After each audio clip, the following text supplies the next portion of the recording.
Hey everyone, and welcome back. In the last video, we dove into the crazy world of Content Aware by looking at Content Aware Scale, which was introduced in Photoshop CS4.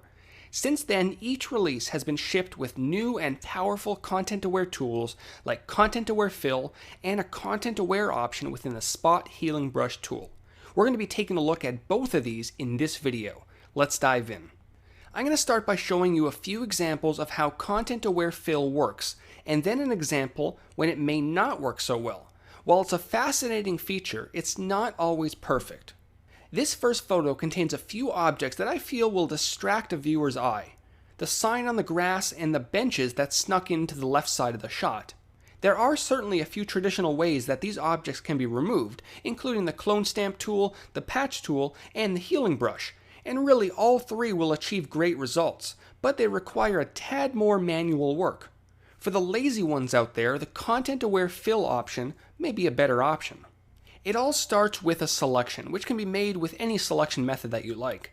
Because the selection doesn't need to be very accurate, using the standard lasso tool should do the trick.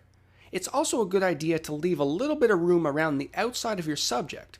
This will give Photoshop some room to work with. When your sloppy selection is ready to go, we need to bring up the Fill window. You can find this option either under the Edit menu, or you can quickly get to it by using a shortcut.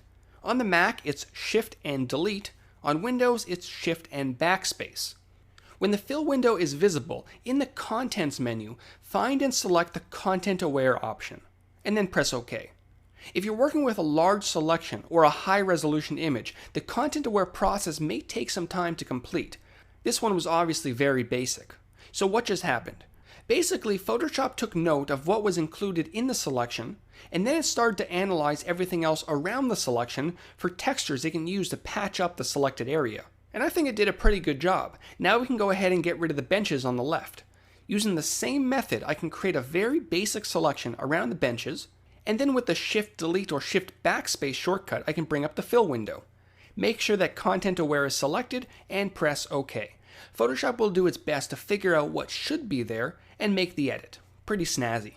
Let's look at another example when Content Aware Fill works wonders. In this photo, which was taken in Mexico, a tourist got in the way of my shot. We could clone him out, but that would take a little while. Who has the time for that? Let me again grab my lasso tool and trace a basic selection around this pesky tourist, making sure to leave a little bit of room around his body.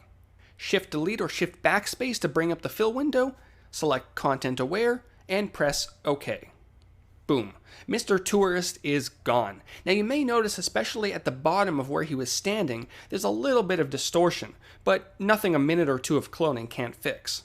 When you start to deal with areas that contain a lot of different textures and objects, Content Aware starts to get confused as to what it should be using for the edit, which brings us to our last example of Content Aware Fill. As I mentioned at the beginning of the video, Content Aware isn't always perfect. The ideal situation for Content Aware is an area that contains a lot of the same repeatable textures, like grass or stone.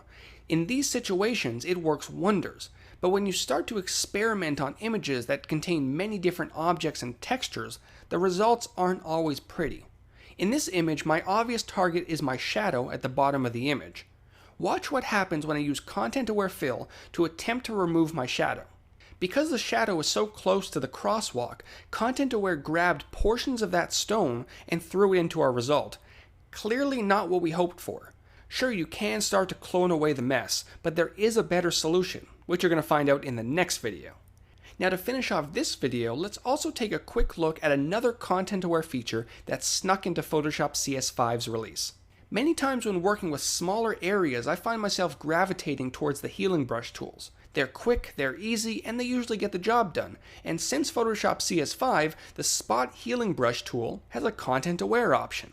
When looking at this photo here, zooming into the left side of the image, we can see a bunch of people in the background. It doesn't really make sense to waste your time with tiny selections. The Spot Healing Brush with Content Aware selected on your options bar should do the trick. For most of the people, a simple brush stroke should edit them out pretty seamlessly. But just like with Content Aware Fill, when you run into an area that contains a sudden change in texture, like you see here on the right, you may get some unexpected results.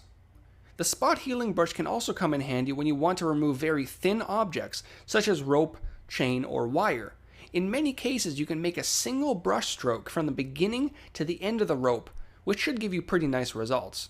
If anything, any leftover bits can either be cloned away, or you can continue using the spot healing brush tool to finish it off. So hopefully this video gave you an idea of what content aware fill and the spot healing brush can be helpful for.